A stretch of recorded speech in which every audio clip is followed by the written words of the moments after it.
one of the really important things that I just tell myself is Hmm.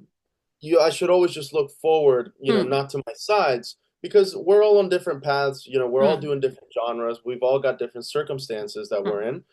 And so I think that's, something crucial to like know to just keep looking forward and not to be really distracted by whatever anybody else is doing, because you got to focus on what you're doing. So, yeah, well, usually, my day would start quite early and Hmm. I would always try to start with a very like long shower to Hmm. relax, sort of just think about everything and really take care of my voice too. Hmm. And then throughout the day, just sort of not too much talking, not too much, doing Hmm. things, just sort of relaxing and just waiting till that moment Hmm. comes. Another thing that I do think about sometimes is like, Hmm. okay, what am I gonna do after the performance? Hmm. Like, am I gonna go out and eat dinner or something? So, so that really helped. Something that Michael, said to me, which really Hmm. resonated, is that he heard a genuine Hmm. sound in my voice, and Definitely. that to me sort of gave me some confirmation, as to like, okay, I'm doing something right, here Hmm. with the way I'm singing and my style of singing. Okay, so Um, Lucas, tell us about your music journey so far. You're relatively very young, and I guess your music journey might have been very different from most of the people that I've interviewed. We have interviewed other contestants from The Voice as well. And so, yeah, yeah, please let us know, how did you start with music? yeah, I would say like my whole sort of life, in school, I've always been in choirs, and so Hmm. that's really where like the music started. I would say Hmm. like that's sort of like the root.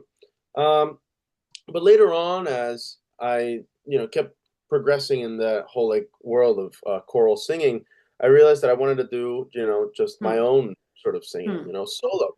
So I ended up listening to a lot of music, during the pandemic, especially when I had so much time on Hmm. my hands. Okay. And I started listening to a lot of music, and that's where I found jazz, and all of the Hmm. sort of genres, subgenres of it, which is the music that I primarily sing now.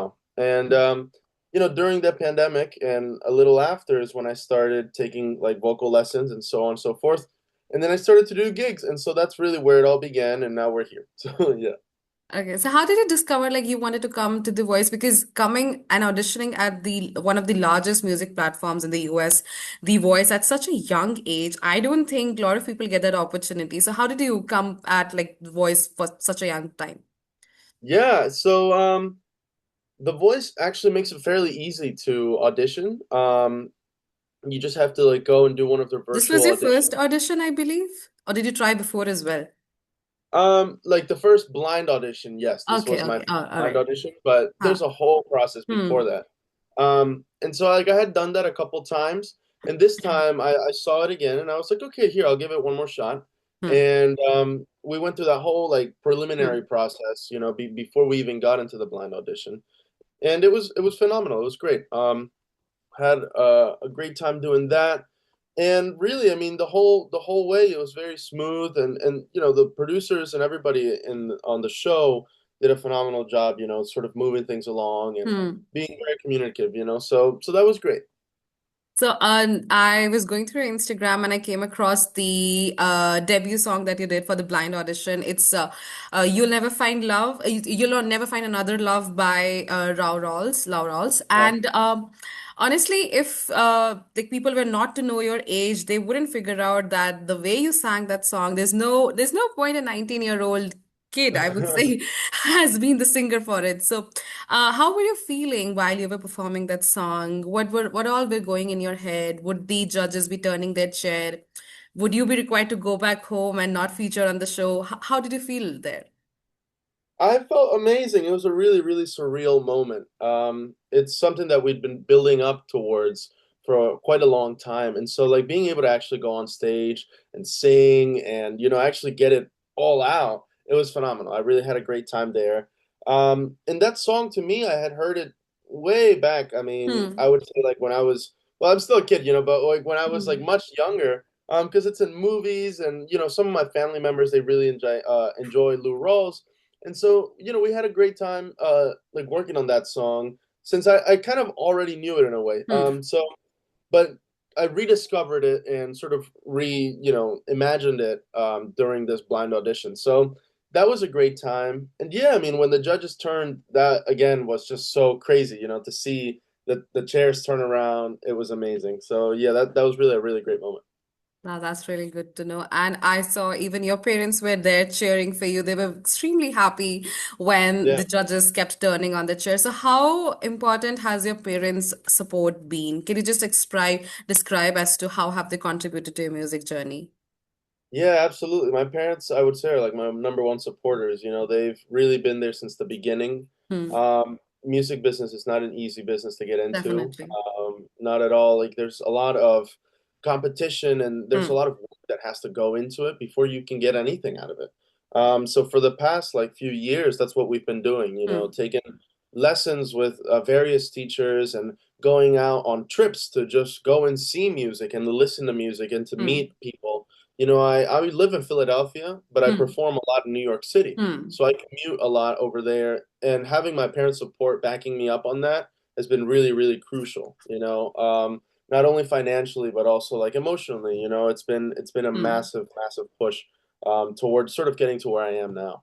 That's really lovely to know. And since you started music at such a young age, and you also featured in The Voice when you were just 19, did you feel how to put it, like intimidated because there were so many other contestants way older than you who have had a more significant music career so far, are more experienced? Did you ever feel underconfident that how would you able to compete with them for the show's finale? Yeah, no, not at all. I think the people there, I mean, all of the other contestants I got to know very well, and they were Hmm. all the greatest, nicest people ever. Everybody there wanted everybody to succeed. We were all Hmm. there helping and pushing each other to be better. And Hmm. so I think what I really ended up happening is that I learned a lot from like the other contestants. Many new like sort of techniques and tricks and stuff like that where we all kind of form like a hive mind, and we all help each other. So that was great. And the other thing is too, one of the really important things that I just tell myself is Hmm. I should always just look forward, Hmm. not to my sides, because we're all on different paths. We're all Hmm. doing different genres. We've all got different circumstances that we're Hmm. in. And so I think that's, something crucial to like know, to just keep looking forward and, not to be really distracted by whatever anybody else is doing, because you got to focus on what you're doing. So that really helped me a lot, throughout the whole process leading up to the blind audition and so on, the rest of the show. But yeah.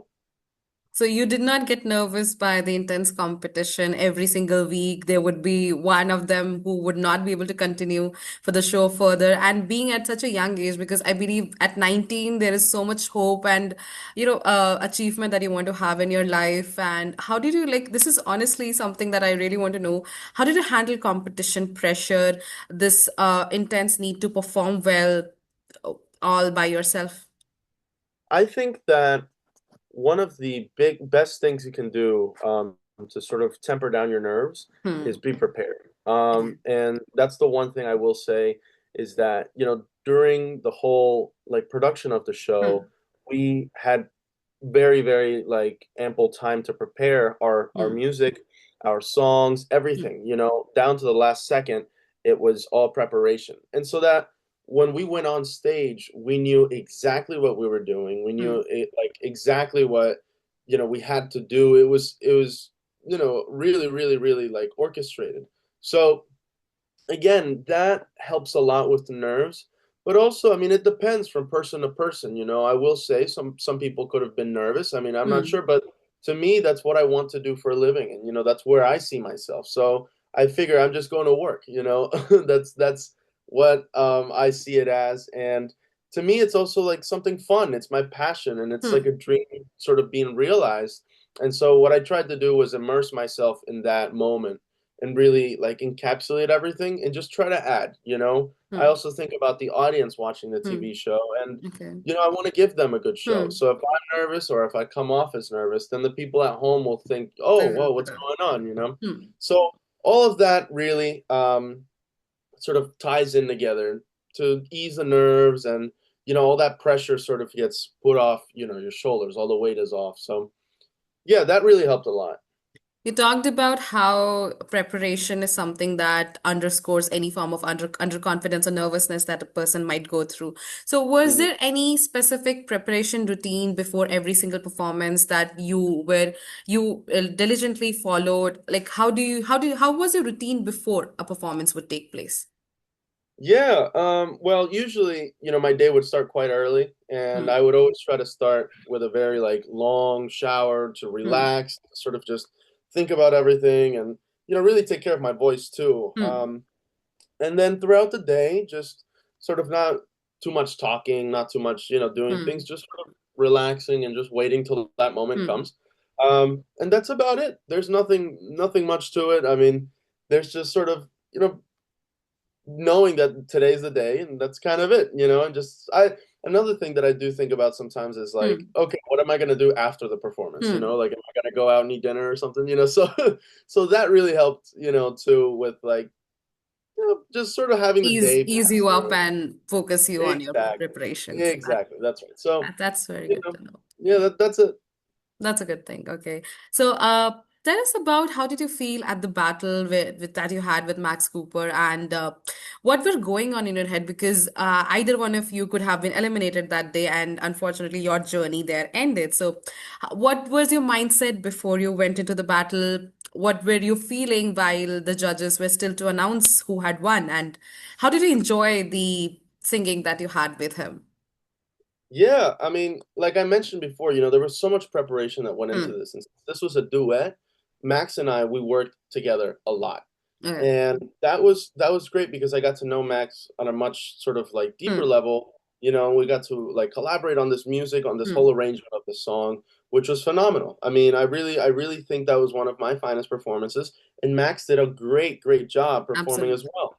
I mean, when the judges, had to choose somebody to go on, Max, I was just so happy for him. And I told him beforehand, I was like, dude, whatever happens, like just know that I am extremely proud of you and of the work that you've put in, towards this towards this performance. And yeah, I mean, Max has been like a really good person. I would consider him Hmm. a really good friend. So, you know, that to me was just a really good moment. The way you're slightly heartbroken that this was your journey for the voice and now you have to get back home. So, how did you feel after your elimination? Yeah, I mean, of course, there's always going to be some Hmm. like, a little bit of like, oh, I wish I could have gone longer, Huh. a little bit of Huh. sadness. But really, the way I saw it was that as soon as I was out there, even Hmm. just for the blind audition, for the battles, that was already a big win. And to me, that was, sort of already like Hmm. an amazing feat, and an amazing win. So, whatever part of the Hmm. show, would have been the end for me, I think to me that was already more than enough, more than I could ask for, Okay. Um, and then going back home, I've had a lot of things that I had prepared, that I had to sort of hit the ground running. For example, just yesterday I announced my holiday album, which is my Oh, debut album, which is that's coming out lovely. soon. And that'll be coming out on November 28th. And so then that also took up a lot of my time and of my attention. And a lot of the energy that I had purposed for The Voice went Hmm. straight into like making this album. Because now not only did I have this exposure from the TV show, but also a Hmm. lot of people who were interested in seeing what I would do Hmm. with this career. So to me, that sort of became my next focus, like, okay, I've used up sort of this, like platform with The Voice, and now I can, provide more stuff here at home. So I think to me, yeah, that of course there's always going to be a little bit of sadness, and I wish I Hmm. could have kept going. Sure. But again, I'm happy that it You were was able looking to. forward to whatever, how you would like evolve your music career now. That's right, That's exactly, it. yeah. So you talked about the exposure that you got past, like after performing in The Voice. So how has the fan interaction changed? Like people, do they recognize you more? How has the interaction and engagement been on social media? Like, could you just explain that to us? Yeah, a lot of people have reached out with amazing like comments and wishes and messages. They've been, it's been really great, and it's made me realize, how grateful I am to have this audience, to have these people that are interested in a style of music that is a little older, something Hmm. that maybe my generation doesn't really hasn't really Associate discovered. with. Yeah, exactly. Hasn't really seen. So, that to me is a big joy because that shows that people really do like that people can like this music. And Hmm. I guess it only makes it up to me to give them, the right sort of content and the right music for them to like, incorporate it into like their listening. So that has been great. And I mean, people have just been so encouraging overall. It's been really, really wonderful. And you talked about how your music genre and your taste in music is very different from what the Gen Z or people your age listen to nowadays. So, how do you like wish to carry forward that? Are you trying to? Did you have plans to in like expand the horizons of your music genre, or you're going to stick up with what you currently perform? How do you plan to like explore your music genre further? Yeah, definitely. What I want to do first is I want to sort of, establish myself in the genre that I, Hmm. consider myself being my strong suit, which would Hmm. be jazz. So Jazz. my first album, being a holiday album, it Hmm. really will feature a lot of jazz sort of like a lot of jazz hits, a lot of the holiday songs came up during the jazz era, Hmm. and so just by default they already are jazzy. Hmm. However, my second project, my second album, I really want to establish that, that sound, especially working with a big band. There's a Hmm. lot of instruments and a lot of different textures, that go into this music. So I really do want to have that be my establishing sort of sound. However, I also am bilingual and I'm from Peru. So Yeah. Yeah. there, we like there's a huge, huge market for a lot of that music, of the Peruvian music, and I love it. Música criolla, that's is what it's called. And so I would most definitely love to expand and sort of do an album with a lot of this music from my country, because Hmm. I would also like to sort of give the world Hmm. that, and use my platform to give sort of a fusion of my sound, being Hmm. like jazz, and then my country's like my native country's music. So Hmm. that's something to look forward in the future. But at the moment, like I mentioned, I really want to establish As a myself jazz singer. as a jazz singer. Exactly. So, what is the creative process? Like you told me that you have just come up with your new holiday album. So, what is the entire creative process? Where do you derive inspiration from? What sort of song you want to write? How should the music be, and everything else related to the song? If you could just let us know. Yeah, sometimes really it can happen out of nowhere. I could just Hmm. be at home sitting, and then all of a sudden I get this idea, and I'm like, oh wow, I think I need to do this. Hmm. Um, or sometimes I'll just be listening to music. I've got a lot of records on my wall, and sometimes I put them on the record Yeah. player, Yeah. and I just listen to stuff, and I'm like, wait, maybe just this little part, it sounds fantastic here. How about we add it and incorporate it to this other song, or how about we do this with that? So that is sort of the whole creative process. I also work with an arranger. His Hmm. name is Peter Frank, who's the I'm co sort of releasing this album with, and his orchestra and his writing is amazing. I mean, they're Hmm. really, really fantastic. And with him, we've been sort of brainstorming ideas, back and forth to do all these projects. Not only a sort of jazz, like stuff, but like all different types of like genres, sounds. So yeah, that's sort of the creative process that goes into it. Yeah, yeah, that's it. Yeah. Okay, that's really lovely. And when you were at The Voice, you had such profound singers as your judges. So, were there any insights that you took along with yourself that you would be applying to your music career now? Definitely. I mean, there's so many things that that like the judges said. Hmm. Something that Michael, said to me, which really Hmm. resonated, is that he heard a genuine Hmm. sound in my voice, and Definitely. that to me sort of gave me some confirmation, as to like, okay, I'm doing something right, here Hmm. with the way I'm singing and my style of singing. Especially because Michael and we share a very similar, style of music. Hmm. And him being one of like my idols, I've been listening to him forever since I started listening to jazz. Being able to hear that from him has been fantastic. So that sort of let me know that I was on the right track. That's really good. And what are your short-term goals when it comes to your music styles right now? Are you thinking of performing at gigs at different places, or you are into releasing more albums currently?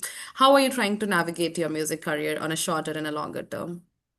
Yeah, so of course, always doing gigs is great. Trying to get on stage and in front of live audiences. That's the best, I think, sort of way to get your music out there, you Hmm. know? Social media, though, right now has been sort of my main focus, Hmm. though. I'm really trying to figure that out and, post a lot more like inside stuff of like how I go about my day or how I go about like recording this Hmm. album, stuff like that.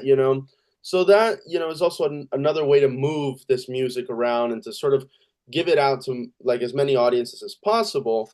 Um, and yeah, I mean, I'm trying to like also see if next year, maybe I could like book a tour or something, Hmm. maybe in this area of where I live, so that I can get this music out. So all of that is also very crucial. And yeah, uh, I would say really that those are the main two focuses. I'm also trying to get, on the big streaming services and so on and so forth. So Hmm. all of that, is the plan. And eventually I would love to see, if I could reach out to a label, a record, Hmm. something like that, where we could plan even bigger things. So, it's all one step at a time. Hmm. But yeah, that's the goals for now. That's really good to know. And like, has participating in The Voice and your experience there, like, changed the way you looked at yourself as an artist? Was there something different that you did before going to The Voice? And are there any changes that you have brought in yourself now that you have been a participant at such a big platform? Yeah, I mean, The Voice really, I think to everybody that went on there, Hmm. gave them something to learn, Hmm. something new. To me, it definitely showed me sort of like how professional, like, the business can get, Hmm. how incredible it is, to work with these people who, have all this experience, who have all this know-how. That's been amazing. And it's sort of in a way like help me increase my level of professionalism, towards all aspects now because music isn't just like performing, it's also Hmm. business, it's relations, it's Definitely. connections, all these things, so to me that, has really helped me with that aspect Hmm. of um, my sort of my career. And yeah, also musically, learning a lot from the coaches there. I mean, Hmm. it's been wonderful, and it Hmm. has changed sort of the way I sing and the Hmm. way I go about, like singing all my songs. So that's really been, sort of monumental towards, my career and to bettering it. All right, so towards coming the end of the interview, I would like I can see the poster by the Bee Gees there for Staying Alive. That's a lovely song. Yeah. So if you could just sing a little for us, that would be really nice. Sure. Well, at the moment, I I can. I do Oh, have it's all some right. It's all right. It's some all right. problems, That's not an but issue. Hmm. what I can say is that I will be I do record many like videos here just so that I can post on social media. All right. So I would be glad to like record a couple and send your way this or that, and I We'll think be that waiting would for be a lot that. better. Yeah. Yeah, okay. And Lucas, it was such an insightful conversation with you, having talked with such a young rising artist, and it was really good to know about your interests and how, even though your music style is very different from what people have been indulged nowadays, but you are trying to navigate it. And yeah, I wish you all the best for your future music career. Thank you very much, Isha. It's been a complete pleasure to be on here, and I hope that I can provide you guys with a lot of great music. So thank you, Yeah, we'll be looking up to your Instagram and waiting for every new music you drop for us. thank you, thank Thank you you. so much. Have a nice day. Bye. All right.